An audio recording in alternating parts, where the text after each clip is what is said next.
Hello, Tom Frezza here for the Naval History and Heritage Command with another Artifact Spotlight. This is where we take a look at the Navy's timeline and pull out different artifacts from that timeline and teach you about them. And today, we're going to be focusing on the iconic Dixie Cup.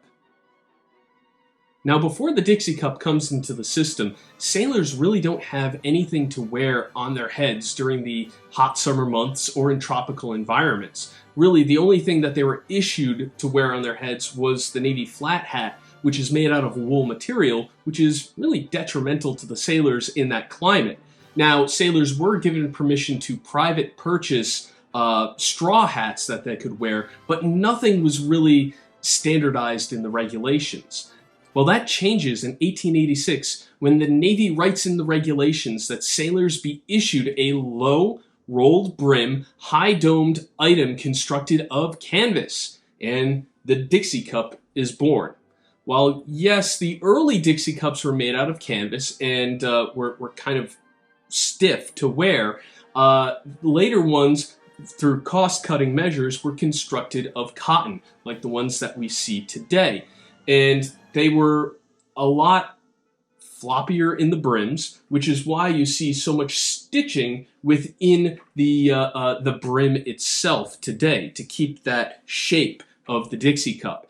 Now, while there's a lot of myths and old wives' tales about the reason that they went to the Dixie Cup, be it used as a sunscreen or as a flotation device or something that you could bail water out of a vessel, really, the only reason why the Dixie Cup is still around is as the uniform headgear for enlisted sailors pay grade E1 through E6. That's it.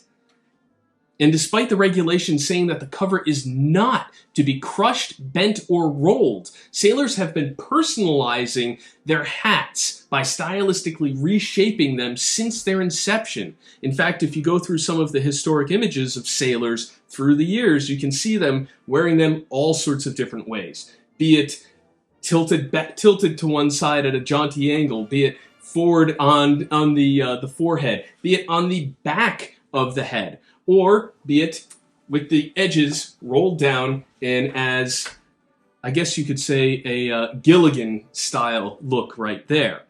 But the regulations today state, again, that sailors should have it no higher on their head than 2 fingers off of the brim of the nose. And the other Dixie Cup that I have here is from World War II. They actually made a dyed version, a blue dyed version for sailors to wear when they were in their denim dungarees. This was the work Dixie Cup. See it as this one is white and it should be kept clean. This one you could wear on work details or when you were on deck manning different guns or pieces of machinery. And again, it was a way to distinguish sailors from each other for the E1 through E6 ratings. So this made them stand out.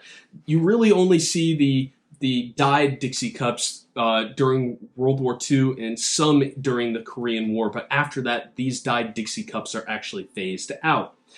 Now, the Dixie Cup today is more of a uniform piece for when the sailors are in their blues. You really don't see sailors wearing this when they're on duty anymore. And the reason is, during the Cold War, they started being issued ball caps with the name of the vessel that they were on. So that becomes more of the work headgear to wear at that time, and this becomes more of an iconic uniform piece for the sailor. And with that, if you're interested in learning more, please visit the website of the Naval History and Heritage Command, history.navy.mil, and we'll see you at our next Artifact Spotlight.